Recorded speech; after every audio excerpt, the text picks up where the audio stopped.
Hey, Eagle Run 2-3 here. This workbench will never... I had it completely cleaned off the other day, and it already looks like this. So I know what the problem is. I run out here real quick to work on something because I've just got a few minutes, and I don't put anything away when I'm done because there's always some half-finished project. Anyway.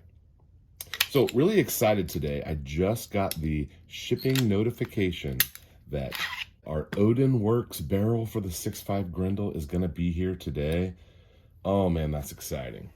All right, today we're talking about red dots. I have this Holosun. This is the only red dot that I have, and it is the first red dot that I've ever shot.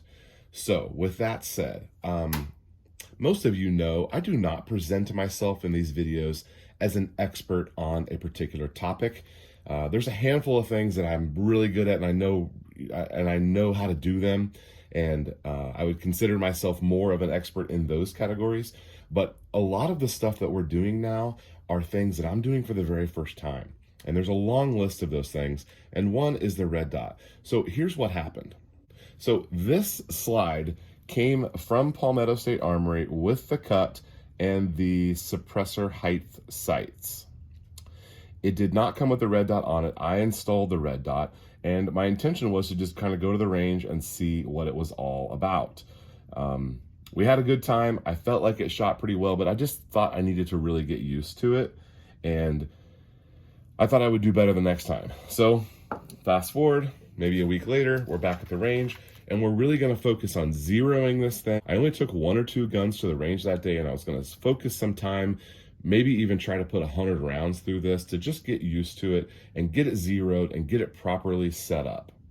Now, what I thought I knew about red dots and what I learned that day and then what I learned later are not all the same thing. I thought that when I was looking through this red dot, and I don't know if you can, the dot is on, yeah, you can see it. This whole co-witness thing really had me confused. I assumed that I wanted my dot buried right, see right there, that's where I left it when I left the range. I assumed that I wanted my dot buried right on my sight.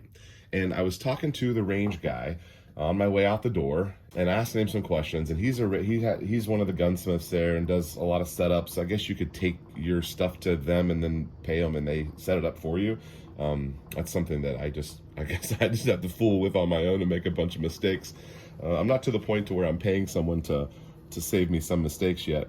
So anyway, I was fooling with this about where I wanted this to go because I thought that I wanted it buried right on top of the sights. But then I'm like, well, that means that the whole window, let's see if I can get that back on there. That means that the whole top of the window is blank and I'm not using it. So what's the point of having a big glass if you're not going to use it? So the co-witness thing is not really a thing that I think I'm going to worry about. If you want to set your gun up that way, go for it. For me, these are a medium high sight. They're not the full high sight. So I don't even think I can truly a third co-witness this. This is just some shots here. I was actually aiming, I think I was aiming at this one or this one when I shot this group. And then I was aiming at this top row, and then I was going here on this middle row. And we were making adjustments all the way through this. It's hard, I don't remember what I was aiming at here, but I had some decent groups, but they weren't anywhere near what my zero should be. I decided what I would do is watch some YouTube videos on this, and then I realized I have a lot of buddies on YouTube that know all about this. And there is a guy named Chris, and his channel is called Chris from the 740. He's a competitive shooter. He's constantly doing reviews on red dots. And I just thought, you know what, I'm gonna text Chris. So I text Chris, and he really helped me understand a couple of things that I should be doing different. Now, I have not been able to act on those things yet. The next time we go to the range, we will be figuring the zero out on this, and we're gonna have to kind of start all the way over. But I thought today that I would, one, kind of poll the audience and ask, how are you guys setting up your red dots? Are you worried about co-witnessing? Are you worried about things like that? But from what I can tell, realistically, now don't pay attention to the irons at all. I'm just gonna show you this. Oh, okay. all. You can see that front blade there sticking way up. The red dot should be right in the big fat middle of your lens, or like your screen that you're looking through there. It should be right in the middle.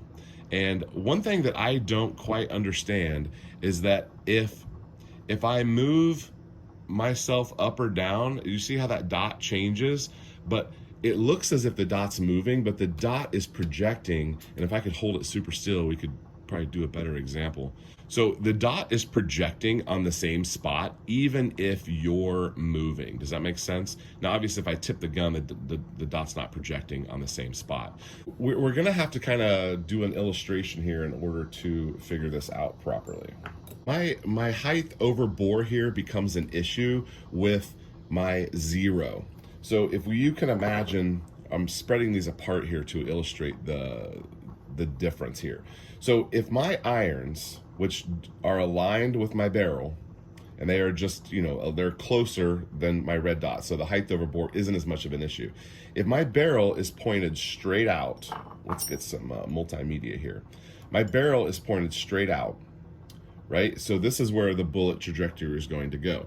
Now I want my iron sights are going to be where they're zeroed at a certain distance, which you can't adjust, only the windage you can adjust, but wherever they're zeroed, they're angled slightly a little bit more, and then the red dot on top is angled down even a little bit more. So I'm gonna over exaggerate this here so we can kind of make our point.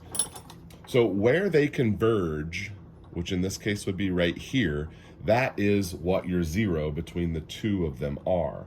So the height over bore becomes a bit more of an issue when you're dealing with a red dot because you're a little bit above your bore, even more so than your irons. So I'm choosing, and this is, you know, Chris recommended a 15-yard zero. He's a competitive shooter. I bet they're out a little bit further. Most of my handguns are not set up to shoot that far. I really want a 10-yard zero, no more than a 15-yard zero. So I'm gonna set my target probably at 10 and just kind of know, I feel like I can estimate 10 yards pretty easily, and I could adjust accordingly if I needed to make a longer shot. So when I go back to the range, I'm going to ignore my iron sights. I think that is going to be my key.